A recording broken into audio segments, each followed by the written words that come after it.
नमस्कार मंडळी, कसे आहात सगळे? छानच असाल नक्कीच। आज आपण बालकवींची अतिशय सुंदर अशी एक निसर्ग कविता ऐकणार आहोत। यापूर्वी आपण पाठ्यपुस्तकात ऐकली होती एक कविता, हिरवे हिरवे गार गालीचे हरित तृणांच्या मखमालीचे। त्या सुंदर मखमालीवरती फुलराणी ती खेळत होती। खूप आवडणारी सगळ्यांनाच कविता।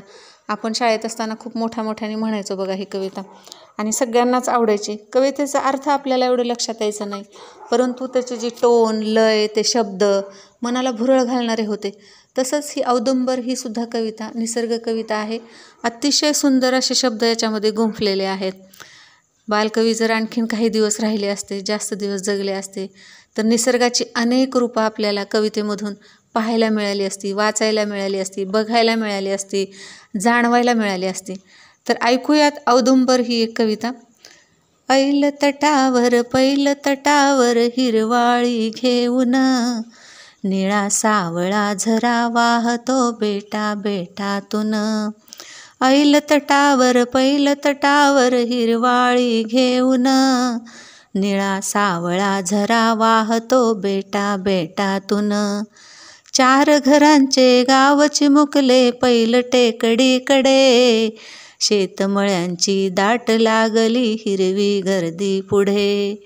चार घरांचे गाव चिमुकले पैल टेकडीकडे, शेतमळ्यांची दाट लागली हिरवी गर्दी पुढे। पाय वाट पांढरी तयातून अडवी तिडवी पडे, पाय वाट पांढरी तयातून अडवी तिडवी पडे। हिरव्या कुरणामधून चालली काळ्या डोहाकडे, हिरव्या कुरणामधून चालली काळ्या डोहाकडे। झाकाळून जडगोळ झाकाळून जडगोळ काळी माप सरी लाटावर, झाकाळून जडगोळ काळी माप सरी लाटावर। पाय टाकून जळात बसला असला औदुंबर, पाय टाकून जळात बसला असला औदुंबर, पाय टाकून जळात बसला असला औदुंबर।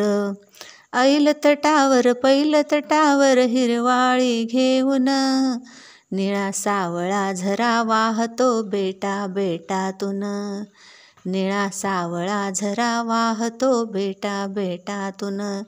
किती छान शब्दरचना, किती सुंदर शब्दांची गुंफण, अक्षरशः लगेच डोळ्यासमोर आपल्या चित्र उभं राहतं निसर्गाचं।